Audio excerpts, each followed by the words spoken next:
Hello everyone, आपके सवाल और मेरे जवाब और इसी से रिलेटेड आज का वीडियो मैं आज एनालिसिस करने वाला हूं, फंडामेंटल एनालिसिस करने वाला हूं ब्राइटकॉम ग्रुप लिमिटेड शेयर के बारे में।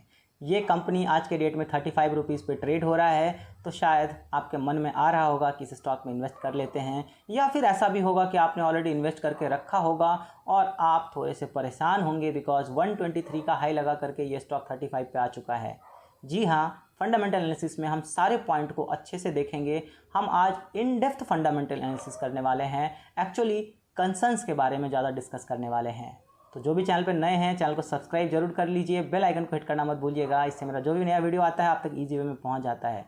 वीडियो पसंद आए तो लाइक करना मत भूलिएगा, लाइक थोड़े से कम करते हैं आप लोग, लाइक करेंगे तो मुझे भी अच्छा लगता है। सो ब्राइटकॉम ग्रुप कंपनी के बारे में मैं डिस्कस नहीं करने वाला हूं, आप चेक कर सकते हैं कंपनी क्या करती है। एक तरह से आईटी सेगमेंट की ही कंपनी है, डिजिटल मार्केटिंग की कंपनी है, आप इसको चेक कर सकते हैं। सो कंपनी 7,154 करोड़ की है, एक mid cap, small cap, mid cap range की कंपनी है। करंट मार्केट प्राइस मैंने आपको 35 बता ही दिया है। 52 week high 123 rupees, 52 week low 29.9 rupees. Fundamental जो आप बेसिक पॉइंटर्स होते हैं जो ऊपर से इसको हम देखते हैं, उसके बारे में मैं बात कर लूँ। पहले आप आरओसी चेक कर लीजिए 29.4%, बहुत अच्छा है। आरओई चेक कर लीजिए 21.3%, एक्चुअली बहुत अच्छा है। आप इसका debt to equity ratio check कर लीजिए 0, मतलब कि डेट फ्री कंपनी है, कोई डेट नहीं है, कोई कर्ज नहीं है कंपनी के ऊपर, बहुत अच्छी बात है। कंपनी का पीई रेशियो 0.37, बहुत अच्छी बात है। वैल्यूएशन की बात करूं, अगर आप पी चेक करेंगे, price to earning ratio check करेंगे तो 6 का है, बहुत ही सस्ता आप बोल सकते हैं। बिकॉज अगर आप इंडस्ट्री का एवरेज पी चेक करेंगे तो ऑलमोस्ट 33 के आसपास है, तो एक काफ़ी अच्छे लोअर वैल्यूएशन पे मिलने वाला शेयर आप इसको मान करके आज के डेट में चल सकते हैं। तो अभी तक मैंने जितने पॉइंट के बारे में बताया सब कुछ आपको सुन के बहुत अच्छा लग रहा होगा, और भी आगे डिस्कस करेंगे वो भी बहुत अच्छा लगेगा। जैसे कि profit and loss statement check कर लेते हैं सबसे पहले एनुअल बेसिस पे।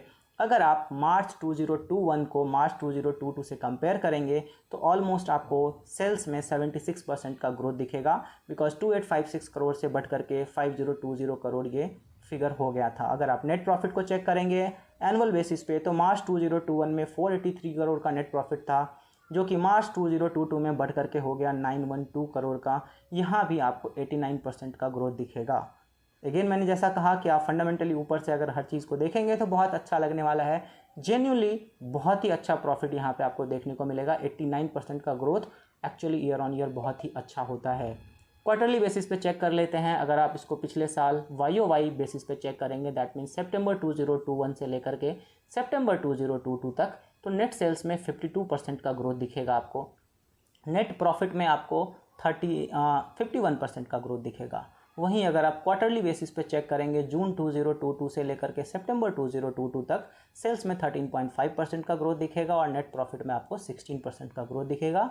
ये भी अच्छा फिगर है, बिकॉज अगर आप इसको ओवरऑल पिक्चर में भी देखेंगे तो आपको यहाँ पे हमेशा एक ग्रोथ ही दिखेगा। सो कहीं पे आपको यहाँ पे डिक्लाइन देखने को नहीं मिलेगा। थोड़े से आपको डिक्लाइन प्रॉफिट मार्जिन में दिख सकता है बिकॉज ऑफ एक्सपेंसेस वगैरह जो भी बढ़ गए होंगे। सो ऊपर से ये पैरामीटर भी अगर आप क्वार्टरली रिजल्ट को देखते हैं सो बहुत ही लिक्विडेटिव है, बहुत ही अच्छा है, कोई डाउट नहीं है अभी तक।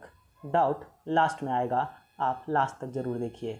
अब सीधा पहुंचते हैं हम शेयर होल्डिंग पैटर्न पे, बिकॉज हम रिटेल इन्वेस्टर को ये डेटा भी बहुत अट्रैक्ट करता है। क्यों अट्रैक्ट करता है? अगर आप इस कंपनी के शेयर होल्डिंग पैटर्न को देखेंगे तो यहाँ पे FIIs आपको दिखेगा 14% का होल्डिंग लेकर के बैठे हुए हैं, और वो भी 14 ऐसा नहीं, एक टाइम पे 0.19% था, जो कि अगर आप पिछले जून 2021 का डेटा चेक करेंगे वो एक साल में बढ़ते बढ़ते 14% तक पहुंच गया है।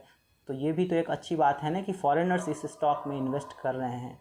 वहीं पे अगर आप डोमेस्टिक DIIs का चेक करेंगे, म्यूचुअल फंड हाउसेस का चेक करेंगे तो नेग्लिजिबल है। ये पॉइंट आप नोट कर लीजिए, ध्यान में रख लीजिए, बिकॉज अब मैं स्टार्ट करता हूँ प्रॉब्लम क्या है, निगेटिव क्या है, और क्यों ये स्टॉक इतना अच्छा फंडामेंटली दिखने के बाद भी अपने हाई से 70% गिर चुका है या अभी भी कोई मूवमेंट नहीं दिख रहा है। सो पहला पॉइंट आप यहाँ पे चेक कर लीजिए, promoter share holding. Promoter share holding आप चेक करेंगे तो ये कंटिन्यूसली गिरता जा रहा है। 36.76% से गिर करके 18.47 तक आ चुका है। सो यहाँ पे ये देखने वाली बात है कि ये जो ऑफलोड हुआ है प्रोमोटर का हिस्सेदारी, ये जो FIIs ने ख़रीदा है उनके बीच का ये जो ट्रांजेक्शन है ये किस तरह का है। बिकॉज ये एक डाउट क्रिएट करता है कि एफआईज की होल्डिंग बढ़ रही है, म्यूचुअल फंड की होल्डिंग नहीं आ रही है, डोमेस्टिक इंस्टीट्यूशनल इन्वेस्टर्स कुछ भी इन्वेस्ट नहीं कर रहे हैं इस स्टॉक में। आखिर प्रॉब्लम क्या है? अगर आप रिटेल पार्टिसिपेशन देखेंगे तो यहाँ भी आपको थोड़े बहुत इंक्रीमेंट ही दिखेगा या फिर उसी रेंज में आपको कांस्टेंट दिखेगा। सो जो भी यहाँ पे ट्रांजेक्शन्स हुए हैं इस बीच में, उसके बारे में हमें डिटेल में चेक करने की ज़रूरत बनती है कि ये जो ट्रांजेक्शन है और कंपनी एक्चुअली इतना अच्छा काम कर रही है तो प्रमोटर अपनी हिस्सेदारी बेच करके क्यों निकल रहे हैं। ऑब्वियसली बात है ना, आप कोई कंपनी स्टार्ट करोगे, कंपनी इतना अच्छा परफॉर्म कर रही है तो आप अपनी हिस्सेदारी बेच के क्यों जाओगे? ये हमारे दिमाग में डाउट क्रिएट करता है और ये कंसर्न क्रिएट करता है, और ये कंसर्न हमें एक होता है सावधानी बरतने के लिए बताता है कि लॉन्ग टर्म के लिए इस स्टॉक में ये एक पॉइंट प्रॉब्लमेटिक हो सकता है। दूसरी बात जो मुझे यहाँ पे खटकी है इसके इन डेप्थ एनालिसिस में, वो आपको दिखेगा अगर आप इसके बैलेंस शीट को चेक करेंगे तो ट्रेड रिसीवेबल्स पे जाकर के आप इसको अगर आप सही से देखते हैं तो आपको कंटिन्यूसली ये पैरामीटर बढ़ता हुआ दिखेगा, जो कि बढ़ते बढ़ते 2308 करोड़ तक पहुँच चुका है। सो ये रिसीवेबल्स है, मतलब हम जो बिज़नेस कर रहे हैं वो आने वाले पैसे हैं, आए नहीं हैं, तो ये एक प्रॉब्लमेटिक एक निगेटिव सिग्नल यहाँ भी जनरेट हो रहा है। इन दो नेगेटिव सिग्नल के बाद जो तीसरा नेगेटिव सिग्नल है, जो कि आपको इस साइट पे या इस पेज पे नहीं दिखेगा, वो है सेबी का फॉरेंसिक ऑडिट। एक्चुअली सेबी ने ऑलरेडी इंस्ट्रक्शन दे रखा है, ऑडिट ऑनगोइंग है, ब्राइटकॉम ग्रुप का फॉरेंसिक ऑडिट हो रहा है और उसी ऑडिट के इंस्ट्रक्शन के बाद से स्टॉक में इतना बड़ा फॉल देखा गया है।